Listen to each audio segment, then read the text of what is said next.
Hey guys! Are you looking for ways to really kickstart your fat burning and finally see the weight loss results you've been dreaming of? Have you ever felt stuck in a weight loss rut, like you've hit a plateau and just can't seem to lose any more weight no matter what you do? Well, you're definitely not alone. And you know what? There are always things that you can do to speed up your results and maximize that fat burning process. That's why I put together this video.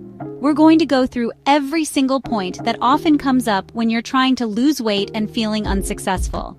You might just need to tweak one of these things to finally crack the code and start losing weight like you've been wanting to. Now, I will say that some of the things I'm going to share might seem a little extreme to some people, but for those who are really serious about seeing significant results, sometimes you need to go to this level to get where you want to be. Our main goal here is to get you into a state of fat burning and help your body run on as many fat calories as possible. And guess what? There's a fantastic way to measure if you're actually in that fat burning zone. It's called measuring ketones through your blood. Yeah, you can get a little ketone meter. Make sure it's one that checks your blood, not your urine, and see where your ketone levels are at. You'll see a number on the scale. Now, most people who are doing a standard ketogenic diet and intermittent fasting will usually see their ketone levels somewhere between 1, 2, and maybe 3. But if you want to go even deeper into ketosis, meaning those numbers go higher, you can add more hardcore exercise to your routine. And if you really want to take it to the next level, you can try prolonged fasting. Depending on how many days you fast, you can see those ketone numbers climb even higher. Now, sometimes people get a little worried about something called ketoacidosis if their ketone levels get too high, like up around 9.5 or 10. But here's the really important thing to know. Ketoacidosis is a condition that only happens if you are a type 1 diabetic and you have absolutely no more insulin in your body and you're not managing your blood sugars properly, or you forget to take your insulin. So if your body is still producing insulin, you are never going to reach that dangerous level of ketoacidosis, okay? I just wanted to clear that up. So what I'm going to show you in this video is how to potentially get your ketone levels as high as you can, right up there on that scale, by doing some specific things, including exercise and maybe even prolonged fasting. But here's the key point. The majority of what we're going to talk about in this video are things you're actually not going to do. That's right. It's about avoiding certain things that can make the biggest difference in your fat-burning results. So let's dive into it. Number 1, dropping your carbohydrate intake as close to zero as possible. What does this mean? It means really limiting your consumption of things like berries and nuts, unless you're talking about macadamia nuts, which are lower in carbs. Also, no yogurt. Even plain yogurt often has hidden sugars, and definitely no kefir, which is a fermented milk drink. You'll also want to steer clear of vegetables like carrots, beets, corn, squash, peas, and even tomatoes. You can have leafy green vegetables, but I would avoid the others if you're trying to maximize fat burning. The closer you can get your carbohydrate intake to zero, the more ketones your body is going to generate, and the more fat you're going to burn. It's as simple as that. Number 2, no extra fat with your meals. This might sound a little counterintuitive if you're on a ketogenic diet, but hear me out. This means no adding MCT oil to your food or drinks. Why?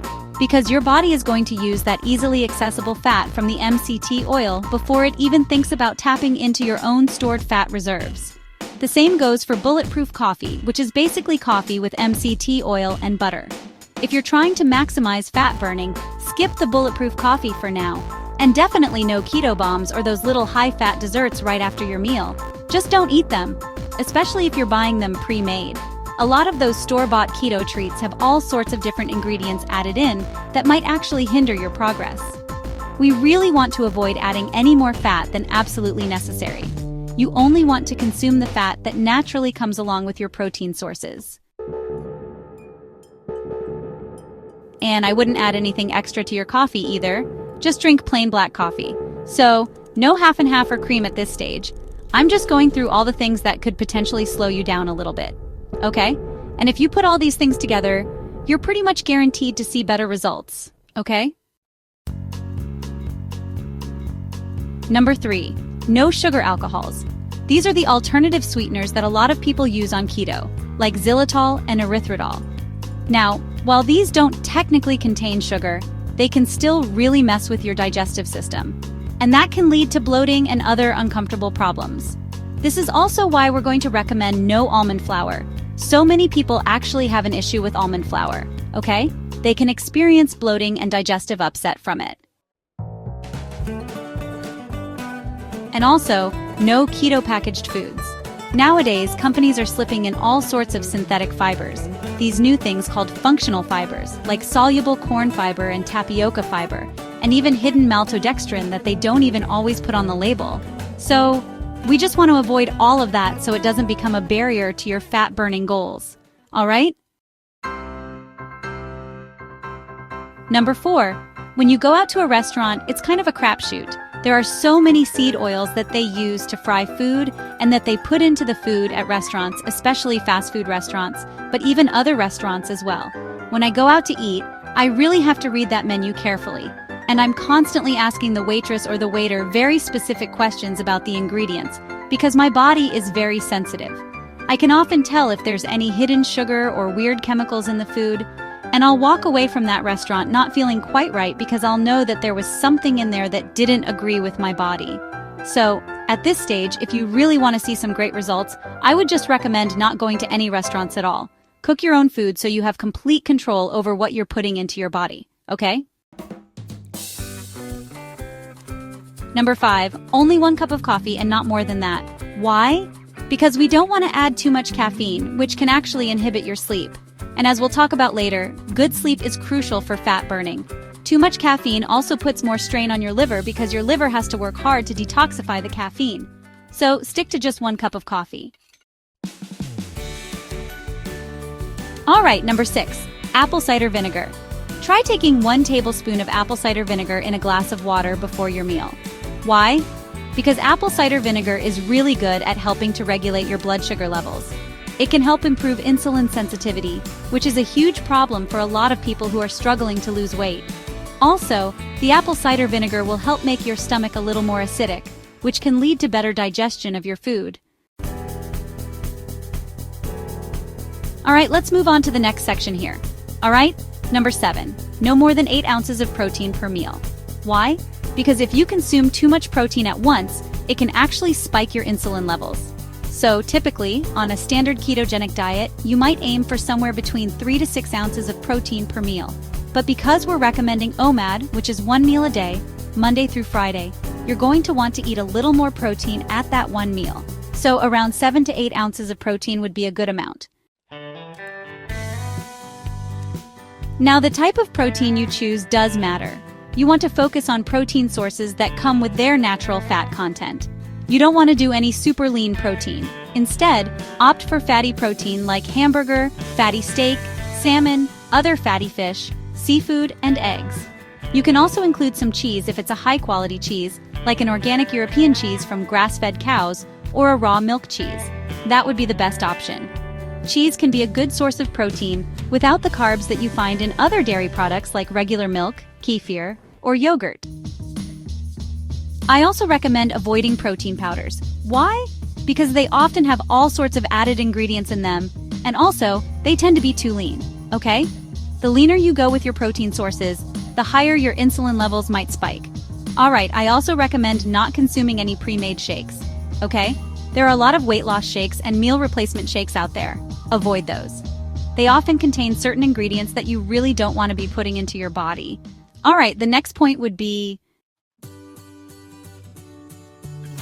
number 8, 1 meal a day, Monday through Friday, okay? This is the OMAD approach. And the great thing about this is that you don't necessarily have to restrict your calories at that 1 meal, okay? Just consume enough nutrient-dense food to feel satisfied. And then, on the weekends, Saturday and Sunday, try doing a 48-hour fast. Now, you might initially think that sounds pretty extreme, but the amount of health benefits that are going to be generated in your body on all different levels is going to be incredible. Not to mention what it can do for your metabolism. It can really help improve your metabolic flexibility. And it can also help you bust through that set point, that weight level that you just can't seem to get past. I think this is a really good pattern, not just for weight loss, but for overall health in general, and also as a potential anti-cancer strategy. Just make sure you're taking your electrolytes, B vitamins, and sea salt anytime you're doing fasting, okay? Number 9. This one is very important. I did another video on just how significant stress is when it comes to your weight, your metabolism, and increasing cortisol levels. You need to do what's called a stress detox, okay? And one of the biggest sources of stress for many people is other people. So you want to avoid any and all people who tend to stress you out. There are really two main groups of people in your life: people who lift you up and people who bring you down. Anyone who consistently brings you down or stresses you out, you might want to just put them on pause for a while. You'll likely notice your stress levels go down significantly. And you also want to stop watching the news. Why? Because it's mostly bad news. There's not a lot of truly good news being reported. And also, try to limit your exposure to negative information as much as you can. So, if you're not watching the news and you're not hanging out with people who bring you down, you're simply not going to be exposed to as much bad news. And that is going to make a huge shift in your overall sanity, your stress levels, and your cortisol. You also want to try to keep super busy, okay? Why? So you don't have too much idle time to just sit and think and start worrying and getting stressed out. So many people, when they have a lot of free time, get to overthinking things and start to stress themselves out unnecessarily. And too much thinking, especially if it's constantly analyzing different problems, can definitely increase your cortisol levels. So try to stay really busy with productive activities so you can keep your mind off those problems for a period of time. This can also be great for preventing boredom, right? Because one of the worst things you can do when you're trying to lose weight is to just sit around all day while there's food in the kitchen and not be engaged in anything, okay? So that's that one. And then, physical work or exercise. Aim for 2 to 3 times a week for at least 1 hour. I would actually recommend doing more physical work if you can, because it can be very therapeutic. Why? Because apparently, physical work can also help manage mental stress at the same time, maybe even more so than traditional exercise. Now, the type of exercise you do is also important. You want to do something significant, something that you know you're going to feel a little sore from the next day. You really want to work your full body. High-intensity interval training, or HIIT, would be a great option. But don't just do it for 5 minutes. You really want to push yourself and work out until you get tired. And you might even need the help of a personal trainer to get to that level safely and effectively. So you might want to think about that. Also, try to get as much sun exposure as you can without burning yourself, because this can be very therapeutic for reducing cortisol levels. I remember I had a patient once who had this really big belly, and every time he went down to Florida for a vacation, he'd come back and his stomach was completely flat. He wouldn't even change his diet while he was there, but he was out in the sun and fresh air, and the sun and the lower stress levels just drastically reduced his cortisol. Also, try to be around nature as much as possible. It can be incredibly calming and stress-reducing. Number 10, fermented veggies. Try to eat about 1 cup of fermented vegetables, like either sauerkraut or kimchi, every day. This is really going to help your gut health and also your sleep, which I'm going to mention next. Or if you can't stomach fermented veggies, just take a good quality probiotic before bed. It's going to help improve your sleep, and good sleep is essential for losing more weight. All right, number 11. Support the beta cells. What are beta cells? Those are the cells in your pancreas that are responsible for regulating and producing insulin. So, you want to make sure you're getting enough potassium-rich foods, magnesium-rich foods, think big salads, and also vitamin D. You can also get these as supplements or through electrolytes, but vitamin D is very, very important for your pancreas and for helping you lower your insulin levels. And so is vitamin B1, especially in the form of nutritional yeast. These 4 things, potassium, magnesium, vitamin D, and vitamin B1, are really good for helping with insulin resistance and supporting the health of your pancreas. And last but certainly not least, number 12, sleep. If possible, I would recommend going to bed around 9:30 p.m. Now that might sound pretty drastic to some people, but that's the time I personally try to go to bed. When you get this regular sleep cycle down, where you consistently go to bed at a decent hour and try to get as much sleep as you can, even if you wake up in the middle of the night, just try to get back to sleep and aim to sleep as long as possible, okay? Try to get at least 8 hours of quality sleep. And that wraps up my top tips for really boosting your fat burning and breaking through those frustrating weight loss plateaus. Did you find any of these points particularly helpful or maybe even surprising? Let me know in the comments below. I always love hearing your thoughts and experiences. Remember, making these kinds of changes can take time and consistency. Don't get discouraged if you don't see results overnight. Stick with it, listen to your body, and celebrate the small victories along the way. If you enjoyed this video and found the information valuable, please give it a thumbs up. It really helps other people find this content. And if you're not already subscribed to my channel, hit that subscribe button and the notification bell so you don't miss out on any of my future videos packed with health and wellness tips. Also, don't forget to share this video with your friends and family who might be struggling with their weight loss or looking for ways to optimize their fat burning. You never know who might need to hear this information. Thanks so much for watching, and I'll see you in the next video. Stay healthy and keep working towards your goals.